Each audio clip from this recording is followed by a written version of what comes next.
I agree to some degree, but speaking from personal experience, I think sexuality can be the same. You know, honestly, dude, I agree with that. I don't think before I would have never ever considered dating a transgender person until I had to spend like a long night thinking about it. And then afterwards I was like, you know what, actually, yeah, fuck it, I probably could. Or I would, I guess I was ready to give it a go.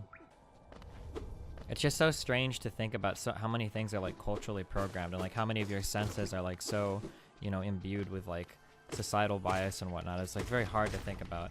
Like one of the like dude, there are so many interesting thoughts I had that night. Like, okay, well, like, I have good reasons for never, ever wanting to date a transgender person, even if they presented as a woman.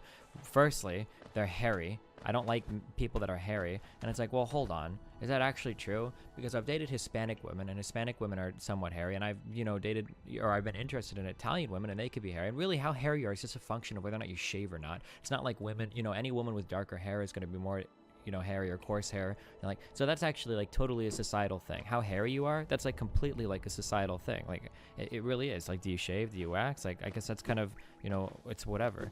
Okay, well, what about how people smell, right? Like, guys smell a certain way, and then women smell a certain way. And then when you try to think, like, well, what does a guy smell like? I'm thinking of, like, Axe body spray and shit. And it's like, okay, well, wait, well, hold on, fuck. That's not, like, a natural fucking scent. Well, like, do girls have a certain type of smell over, like, guys? It's really hard to say, because when I think of, like, how a girl smells, I'm usually thinking of, like, shampoo in their hair or stuff like that. Or for guys, it's, like, types of deodorant or Axe body spray. It's like, oh, shit. Like, it's really hard. Like, if you're really honest with yourself, if you're really, really honest with yourself, this also kind of, like, made me rethink a lot of like trans related stuff too. If you're really honest with yourself, or gender related stuff, so much of what we kind of like prescribe as being like particular to a certain type of gender or race is like so highly socially constructed. It's like very strange to like really internally deconstruct those thoughts.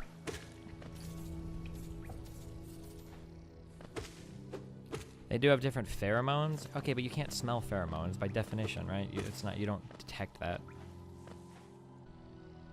Do you think it's unfair for someone to find certain qualities unattractive even if you support their right to have those qualities? For example, if a girl doesn't shave her armpits and you personally find that unattractive, is it fair to say you wouldn't date? No, that's fine. I think that's okay.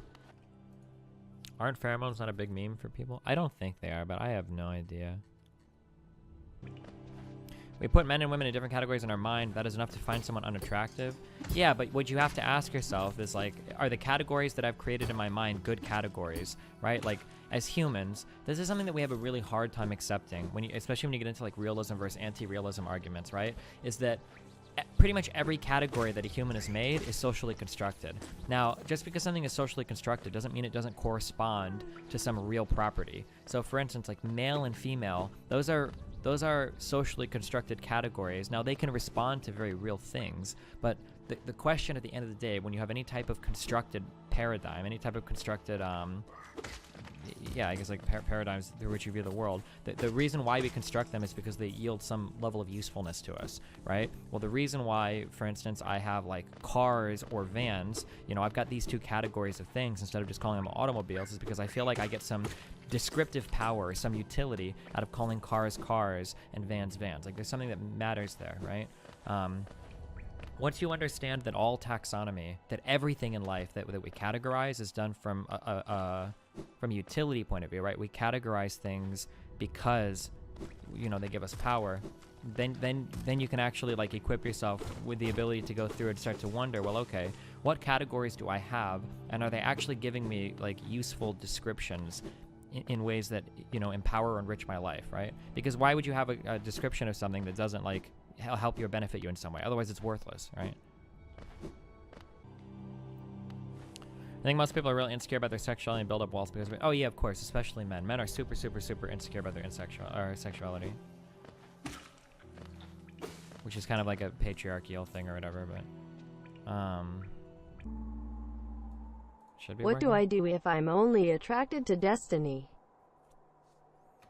You should have a discussion about toxic masculinity sometimes. Maybe. There's so much baked into it though, and I think I would get too frustrated having the conversation. I agree with that. Doesn't that disagree with a lot of your previous sentiment on gender? If the terms man slash woman only relate to traditional masculinity and femininity, aren't you at best prescribing a bunch of attributes to people who aren't necessarily identifying in any strong way? Well, yeah, but I don't think that I don't know what you think my views on gender are, but I don't necessarily even believe in gender as a useful concept at the moment. I think that it very much exists on a spectrum, and I don't even know if I would say that because that implies like a binary of some sort. But like, yeah, at the very least, like gender is definitely like a spectrum thing for me. How many dimensions does gender have? I don't know, because traditionally I've only ever thought of it on a binary. It might not make sense really to analyze it that way at all. I'm not sure.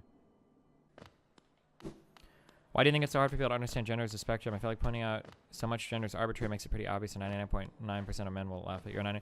I mean, it's like that's like a heavily socially reinforced thing. Our ideas about gender. To go against anything that's like super heavily socially reinforced is very fucking hard to do. It's very, very hard to do. There's a valid position that expressing categorical dating preferences based on social identities can itself socially irresponsible because it's kind of a self-propagating cultural stereotype where certain people see social groups as undateable because of societal opinion. Wait, okay. All gamer bros just laugh at the gender as a spectrum stuff, but it's such a basic concept that I think almost anyone would agree. Oh yeah, well I mean like 99% of gamer bro opinions are really dumb, right? When you say gender is not useful, do you mean it's not a useful description of the way people inherently are? Because it definitely has sociological usefulness. When I say it's not useful, I just don't know how much. Well, I don't know. That's such a loaded statement. Wait, what is that over there? I've never opened that. Do you think having sex with a post-op trans chick is the same / similar to a girl? I don't know what a post-op vagina feels like. I have no idea. But I mean, like. I don't even know if I could characterize like what a vagina feels like. So like they're so different. Holy shit.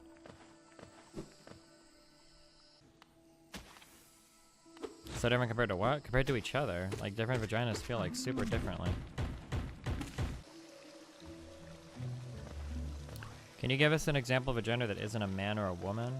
Not really, because those are the only. I mean, I could invent a third gender category right now, and we could fit characteristics into it to make one. I just don't see what the point would be.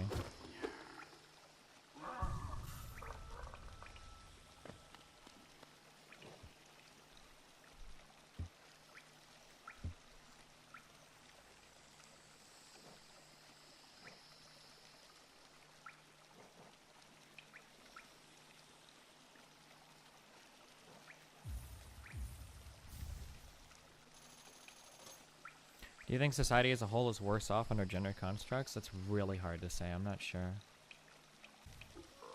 Can you explain why you've never dated a guy if you see no difference between male and female? Just a giant cool. Oh, that's a troll, dude. I've never dated a guy because I've never found a guy dateable that I've met. When did I last have a hot chocolate? I think it was yesterday. Any collab streams with Melixir coming up? Maybe we'll play Call of Duty when it comes out. What is your next trip about? From 21 to 29? Oh, it's from the 26th to the 29th. And I'm just things, okay? Chill. Don't need your judgment. When you mentioned that you had no logical reason to have sex with a trans person, what does that really matter? I mean, if you can't pop a boner, the sex will not be fun at all. It's so hard to get rid of those societal biases. Well, I mean, like, you can have societal biases that play into whether or not you can get an erection. Like, that's totally possible. Do you think it's weird that people spend so much time with you watching you play games? Not really. I don't think it's so much playing games. I think it's more like a community thing. People like hanging out with people that are doing something similar. I'm not gone from the 21st to the 29th. That's the 26th to the 29th. Chill. I would be gone right now, you fucking idiots. What trip are you on right now? Apparently the same one I started in LA, I guess.